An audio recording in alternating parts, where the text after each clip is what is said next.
कि देखिए, one nation one subscription, one nation one election, one nation one elections के बारे में तो हमको पता ही है। लेकिन अभी गवर्नमेंट एक नया स्कीम लेकर आ रहा है, वो है वन नेशन वन सब्सक्रिप्शन। और ये वन नेशन वन सब्सक्रिप्शन जो है, ये हायर एजुकेशनल इंस्टीट्यूशंस के लिए, हायर एजुकेशनल इंस्टीट्यूशंस के लिए कि क्या है, देखिए दोस्तों, कि ये जो हायर एजुकेशंस में जो रिसर्च किया जाता है, वहाँ बहुत सारे जो पेपर है, रिसर्च पेपर है, उसको पब्लिश किया जाता है। और ये पेपर जो है, इसी को अलग अलग जो साइंटिफिक पब्लिशर है और साइंटिफिक जर्नल है, वो लोग ही पब्लिश करते हैं। और अगर आप दिखेंगे तो इंडिया का जो पब्लिकेशन है, इंडिया का जो जर्नल है, और दुनिया और वर्ल्ड में जो चल रहा है पब्लिकेशंस और जर्नल, अगर कंपेयर करेंगे तो एक बहुत बड़ा गैप हमको देखने के लिए मिलता है कि इंडिया का बहुत कम जर्नल, वो जो इंडेक्स है, जैसे कि स्कोपस इंडेक्स हो गया, वेब ऑफ साइंस इंडेक्स हो गया, ऐसे बहुत सारे इंडेक्स है, वो इंडेक्स में नहीं हो पा रहा है। क्यों? क्योंकि इनका जो पब्लिकेशंस का जो क्वालिटी है, जो आर्टिकल का जो क्वालिटी है, वो एक तरह से मैच नहीं कर पा रहा है, जिसके कारण कि हमारा इंडिया का जो जर्नल है, वो ज़्यादातर क्या नहीं हो पा रहा है कि इंडेक्स नहीं हो पा रहा है। लेकिन दोस्तों देखिए, बहुत सारे इंडेक्स जर्नल है, लेकिन जहाँ से कि हम लोग क्या नहीं कर पाते हैं कि लिटरेचर को एक्सेस नहीं कर पाते हैं। जब हम लोग को लिटरेचर को एक्सेस करने के लिए हम लोग जाते हैं, तब वो एक बहुत बड़ा एक मोटा रकम हमको डिमांड करता है कि ये इतना अमाउंट, $30, $25, $100, $200, ऐसे करके वो लोग डिमांड करते हैं। और अगर वो उतना आप पेमेंट करेंगे, उसका बाद जाकर आपको वो जो लिटरेचर है, उसको आपको मिल सकता है और उसको आप एक्सेस कर सकते हैं। और ये एक तरह से बहुत बड़ा एक बैरियर और चैलेंज का जैसे काम कर रहा था ये रिसर्चर्स के लिए। और इसके कारण कि हमारा जो स्टूडेंट है, हमारा जो रिसर्चर है, हमारा जो फैकल्टीज है, वो जो क्वालिटी रिसर्च पेपर जो पब्लिश हो रहा है, जो अच्छा वाला जर्नल में, इंडेक्स जर्नल में, उसी को एक्सेस नहीं कर पा रहे थे। इंडिया में बहुत ही कम ऐसे इंस्टीट्यूशंस, ज़्यादा करके सिर्फ सेंट्रल गवर्नमेंट का जो यूनिवर्सिटीज हैं, वो इंस्टीट्यूशन सिर्फ क्या कर रहे थे कि सब्सक्रिप्शंस ले रहे थे। और वहाँ जो बच्चे पढ़ रहे थे, वो स्टूडेंट सिर्फ क्या कर पा रहे थे कि वो जर्नल को क्या कर पा रहे थे कि एक्सेस कर पा रहे थे। तो इसी को देखते हुए ये वाला प्रॉब्लम्स को एड्रेस करने के लिए गवर्नमेंट एक स्कीम लेकर आया है, वो है वन नेशन वन इलेक्शन। तो देखते हैं कि इसी का ऑब्जेक्टिव्स क्या है। कि ये तो पहले एक सेंट्रलाइज एक्सेस हमको प्रोवाइड करेगा। हो गया कितना, 13,000 रिसर्च जर्नल को चूज किया गया है, जो कि बहुत जो फेमस और इंटरनेशनल पब्लिशिंग हाउस जिसको पब्लिश कर रहे हैं, उसको चूज किया गया है। और उसी को एक सेंट्रलाइज वे में क्या किया जाएगा कि एक्सेस दिया जाएगा सारे के सारे स्टूडेंट को, इंडिया में जो लोग पढ़ रहे हैं हायर एजुकेशनल इंस्टीट्यूशंस में। ओके, और दूसरा जो इसका मेन ऑब्जेक्टिव है, फैसिलिटेट फ्री एक्सेस, जो लिटरेचर को, जो आर्टिकल को, जो पेपर को एक्सेस करने के लिए हमको बहुत मोटा रकम देना पड़ता था पहले। अभी गवर्नमेंट क्या कर रहा है कि एक स्कीम लेकर आया है, उसी के तहत सेंट्रली और ये सेंट्रल और स्टेट गवर्नमेंट मिलकर इसी को रन करेंगे। और वो लोग फ्री एक्सेस एक तरह से प्रोवाइड करेंगे हायर एजुकेशनल इंस्टीट्यूशंस में जो स्टूडेंट्स हैं उनको, वो लिटरेचर को एक्सेस करने के लिए। और तीसरा जो ऑब्जेक्टिव इसी का दिखे तो ये जो एक्सेस है, उसी को एक डेमोक्रेटाइज करने का काम किया जा रहा है। क्यों? क्योंकि देखिए, आपको पता ही है डेमोक्रेसी में इक्वालिटी का एक कंसेप्ट रहता है हर वक्त कि सबको इक्वल एक्सेस मिले। लेकिन यहाँ अगर देखिए कि ये जर्नल का एक्सेस को लेकर तो इक्वालिटी यहाँ देखने के लिए नहीं मिलता है। कुछ जो सेंट्रल गवर्नमेंट का इंस्टीट्यूशन है, जो जहाँ की सब्सक्रिप्शंस लिया हुआ है, सिर्फ वो बच्चे क्या कर पा रहे हैं कि एक्सेस कर पा रहे हैं। लेकिन ऐसे इंडिया में बहुत सारे इंस्टीट्यूशन है, हायर एजुकेशनल इंस्टीट्यूशन, अच्छा इंस्टीट्यूशन है, जिस यूनिवर्सिटी का कि कुछ सब्सक्रिप्शंस नहीं है, जिसके कारण वहाँ जो स्टूडेंट पढ़ रहे हैं, वहाँ जो रिसर्च कर रहे हैं, वो लोग क्या नहीं कर पा रहे हैं कि ये जो लिटरेचर है, लिटरेचर है उसी को वो लोग एक्सेस नहीं कर पा रहे हैं। ओके, तो इसलिए गवर्नमेंट ये एक तरह के से डेमोक्रेटाइज करना ट्राई कर रहा है, सबको फ्रीली एक्सेस प्रोवाइड करने के लिए एक स्टेप लिया है। ओके, अगर इसी को अगर हम देखें तो provide seamless digital access to academic resources around 1.8 crore student. देखिए सोचिए थोड़ा, 1.8 करोड़ स्टूडेंट जो कि अभी हायर एजुकेशन में रजिस्टर्ड है, वो लोग को ये देने का एक ऑब्जेक्टिव बनाया गया है। ओके, जो कि स्टूडेंट्स हो सकते हैं, फैकल्टी और रिसर्चर, ये मिलकर ही ये 1.8 करोड़ हो रहे हैं। इनको एक तरह से फ्रीली क्या देने के लिए ट्राई किया जा रहा है कि ये फ्री एक्सेस देने के लिए ये ट्राई किया जा रहा है। और उसके साथ साथ देखिए दोस्तों कि इंडिया में 6300 हायर एजुकेशनल इंस्टीट्यूशन है और ये रिसर्च एंड डेवलपमेंट लैब है जो कि जिसी को कि सेंट्रल गवर्नमेंट रन कर रहा है। ओके, लेकिन इनमें से अगर आप देखें से बहुत कम ऐसे इंस्टीट्यूशन हैं जिनके पास की सब्सक्रिप्शन है और जहां का स्टूडेंट की एक्सेस कर पा रहे हैं। लेकिन अभी ये जो गवर्नमेंट का प्लान है इसी के तहत सबको एक्सेस मिल जाएगा। और देखिए मैं पहले से ही बोल चुका हूं कि एक तरह का डिजिटल एक्सेस में डिवाइड, एकेडमिक डिवाइड दिखने के लिए मिल रहा था। जो कुछ स्टूडेंट थे जो लोग की अच्छा वाला हायर एजुकेशन इंस्टीट्यूशन में पढ़ रहे थे, जहां जिस यूनिवर्सिटी का की एक्सेस था, वो लोग को ये लिटरेचर को एक्सेस करने का एक बेनिफिट मिल रहा था। लेकिन कुछ ऐसा एजुकेशनल इंस्टीट्यूशन थे जहां की ये सब्सक्रिप्शन नहीं लिया गया था, तो वहाँ का जो बच्चे थे वो लोग को एक तरह से बहुत दिक्कत फेस करना पड़ता था। तो इसीलिए एक तरह का एकेडमिक डिवाइड देखने के लिए ये रिसर्च में मिल रहा था। और ये जो एकेडमिक डिवाइड है इसी को भी ब्रीच करने के लिए ये वाला स्टेप लिया गया है। और उसके साथ साथ अगर हम लोग दिखे तो streamline cost associated with accessing scholar literature, कि मैं आपको पहले से ही बोल चुका हूँ ये बहुत ही महंगा था और बहुत ज़्यादा पे करने के लिए पड़ रहा था, और ज़्यादातर इंडिया का जो स्टूडेंट है वो पे ही नहीं कर पाते थे। ओके, और अगर आप ये रिसर्च स्कॉलर लोगों को देखें तो ये वाला स्कीम जो है इनको बहुत एक बेनिफिट करने वाला है, और इसी को देखकर वो लोग को कुछ सुकून मिला होगा। क्योंकि ऐसे बहुत सारे रिसर्चर हैं जो लोग की रिसर्च करना चाहते हैं लेकिन वो लोग को एक्सेस नहीं मिलता है। और आज का डेट में अगर कोई बच्चा जो रिव्यू करना चाहता है, मेटा एनालिसिस करना चाहता है, कि जो सिस्टमेटिक रिव्यू करना चाहिए, तो उसको एक तरह का वो डाटाबेस का एक्सेस नहीं मिल पा रहा था, जिसके कारण कि वो मेटा एनालिसिस भी नहीं हो पा रहा था, सिस्टमेटिक एनालिसिस भी नहीं हो पा रहा था। हो गया, तो ये तो छोड़ो एक छोटा सा सेक्शन है, लेकिन जो एक्सेस करना, उसी को पढ़ना, उसी के बेस पर खुद का जो नॉलेज को डेवलप करना और उसके हिसाब से जो नया नया चीज़ के ऊपर स्टडी करना और डेवलप करना, ये एक तरह से बहुत बड़ा बेनिफिशियल होगा हमारा रिसर्चर और रिसर्च स्कॉलर और हमारा जो हायर एजुकेशन इंस्टीट्यूशंस में जो फैकल्टी मेंबर हैं उनके लिए। अगर इसी को और एक ऑब्जेक्टिव दिखे तो ये मैं बोल चुका हूँ कि 13,000 जर्नल्स को इसी में शॉर्टलिस्टेड किया गया है, जो कि मेजर पब्लिशिंग हाउस से पब्लिश हो रहा है, उनको एक्सेस देने के लिए एक काम करेगा। नेक्स्ट, जो quality of academic and scientific research है, देखिए कि ये अभी जो हम लोग एनईपी का बात कर रहे हैं, एनईपी बात कर रहे हैं किसी का, एनईपी बात करता है कि क्वालिटी एजुकेशन का, क्वालिटी रिसर्च का। और क्वालिटी रिसर्च, क्वालिटी एजुकेशन कब पॉसिबल है? जब हमारे पास सफिशिएंट अमाउंट ऑफ, जब इंफ्रास्ट्रक्चर रहता है, जब सफिशिएंट अमाउंट ऑफ एक्सेस रहता है, तब हमको क्या हो पाता है कि हमको अच्छा एजुकेशन मिल सकता है, कि अच्छे से हम लोग को रिसर्च कर सकते हैं। ओके, और इसके लिए ये जो स्कीम है क्वालिटी को एनहांस करने के लिए एकेडमिक एंड साइंटिफिक रिसर्च में, ये एक बहुत बड़ा बूम लेकर आने वाला है। और ये इतना सेटिस्फैक्टरी है वो रिसर्च स्कॉलर के लिए, वो फैकल्टी मेंबर के लिए जो लोग की रिसर्च कर रहे हैं, कि सिर्फ उनको ही पता है। अगर आप उनसे बात करेंगे जो लोग रिसर्च करने में इंटरेस्टेड है, जो लोग कर रहे हैं, तो आपको उस वहाँ से ही आपको पता चलेगा। ओके, नेक्स्ट, इसी का जो ऑब्जेक्टिव है, ये जो स्कीम है, ensure simple access to resource through a unified ONOS portal. कि देखिए कि एक पोर्टल बना जाएगा और उसी का जो नाम है उसको दिया जाएगा ONOS पोर्टल, और इसी को मैनेज करेगा कौन? कि department of higher education. Okay, तो क्या कौन सा पोर्टल?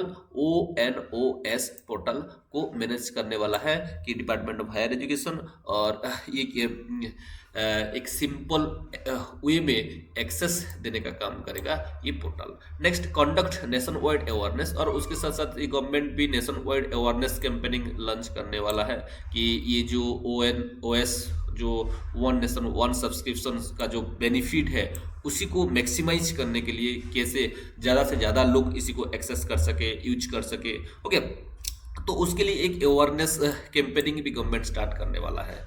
नेक्स्ट, अगर हम देखें तो ये जो है monitor uses and publication of matrix through, कि ये जो यूजेस एंड पब्लिकेशन मैट्रिक्स जो है उसको एक मॉनिटर करने के लिए जो हमारा अनुसंधान नेशनल रिसर्च फाउंडेशन ANRF है वो क्या करेगा कि उसी को मॉनिटर करेगा। कौन? अनुसंधान नेशनल रिसर्च फाउंडेशन ANRF जो है वो क्या करेगा कि ये जो पब्लिकेशंस का मैट्रिक्स को उसी को वो मॉनिटर करेगा, और उसके साथ साथ उसका जो यूजेस है उसी को भी क्या करेगा कि मॉनिटर करेगा। नेक्स्ट, अगर हम देखिए इसी का जो और एक ऑब्जेक्टिव है जो हमारा, मैं पहले से बोल चुका हूँ, नेशनल एजुकेशन पॉलिसी जो कि क्वालिटी एजुकेशन के बारे में बोल रहा है, और आज का डेट में अभी हम और एक नया चीज बोल रहे हैं वो है विकसित भारत 2027। तो इसी को भी अचीव करने के लिए ये एक स्टेप लिया गया है गवर्नमेंट की तरफ। नेक्स्ट, अगर इसी का हम लोग जो बजट है और उसका जो इम्प्लीमेंटेशन का ड्यूरेशन को देखिए तो ये 6,000 करोड़ का एक बजट इसके लिए एलोकेशन किया गया है। किसके लिए? सिर्फ ये वन नेशन वन सब्सक्रिप्शन के लिए। और ये जो है ये 2025 1 जनवरी 2025 से ये लॉन्च हो जाएगा और स्टार्ट हो जाएगा, और ये कब तक चलेगा? 2027 तक ये कंटिन्यू रहेगा। और इसी को जो हमारा जो इन्फिनेट जो है जिसको हम लोग बोलते हैं इंफॉर्मेशन एंड लाइब्रेरी नेटवर्क, वो इसको मैनेज करने वाला है। और ये जो पेमेंट है हो गया, और ये बार्गेनिंग वगैरह जो है वो भी ये इन्फिनेट ही करने वाला है। नेक्स्ट, अगर इम्प्लीमेंटेशन का बात करें तो ये जो वन नेशन वन सब्सक्रिप्शन ये 3 फेज में हमारा इंडिया में इम्प्लीमेंट होने वाला है। फर्स्ट फेज में जो सेंटर एंड स्टेट गवर्नमेंट जो हायर एजुकेशनल इंस्टीट्यूशंस को मैनेज कर रहे हैं, रन कर रहे हैं, वहाँ ये इसको इम्प्लीमेंट किया जाएगा। और उसके साथ साथ जो रिसर्च एंड डेवलपमेंट इंस्टीट्यूशन जिसको कि सेंट्रल गवर्नमेंट रन कर रहा है, वो इसरो वगैरह, ओके, तो DRDO, तो यहाँ भी इसको फर्स्ट फेज में इम्प्लीमेंट कर दिया जाएगा। लेकिन सेकेंड फेज में जो रिमेनिंग हायर एजुकेशन इंस्टीट्यूशंस रहेंगे वहाँ इसको इम्प्लीमेंट कर दिया जाएगा, और लास्ट थर्ड फेज में एंटायर कंट्री में इसको इम्प्लीमेंट कर दिया जाएगा। अगर इसी का इम्प्लीमेंटेशन को दिखे तो इसी को हम लोग, मैं पहले से बोल चुका हूँ कि इन्फिनेट जो है ये इसी को इम्प्लीमेंट करने वाला है। और ये जो हमारा UGC है ये UGC का अंडर में रहकर ही इसी को ये इम्प्लीमेंट करने वाला है। और आपको पता ही है कि इन्फिनेट जो है ये एक तरह का ऑटोनोमियस, एक तरह का जो क्या बोलते हैं कि एक रिपोजिटरी है।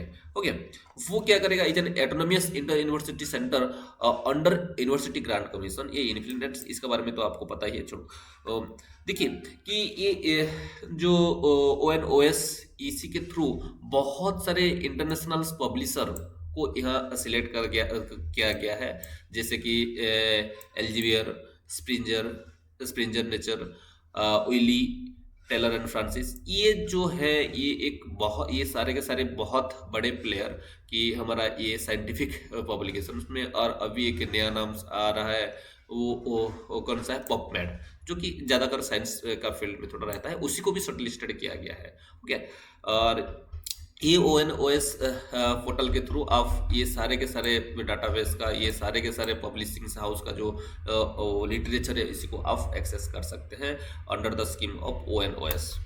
नेक्स्ट, अगर इसी का और इम्प्लीमेंटेशंस को देखिए, ये इम्प्लीमेंट करने वाला है, और जो कि एक पोर्टल्स बनाया जाएगा ONOS, उसी को जो हमारा डिपार्टमेंट ऑफ हायर एजुकेशन उसी को मैनेज करने वाला है। और मैं पहले से बोल चुका हूँ ANRF जो है ये इसी का जो सब्सक्रिप्शन यूजर्स पब्लिकेशंस मैट्रिक्स इसी को ये मॉनिटर करने वाला है। ओके, और इसी को इम्प्लीमेंट करने के लिए एक नेशन वाइड अवेयरनेस कैंपेनिंग को भी लॉन्च किया जाने वाला है।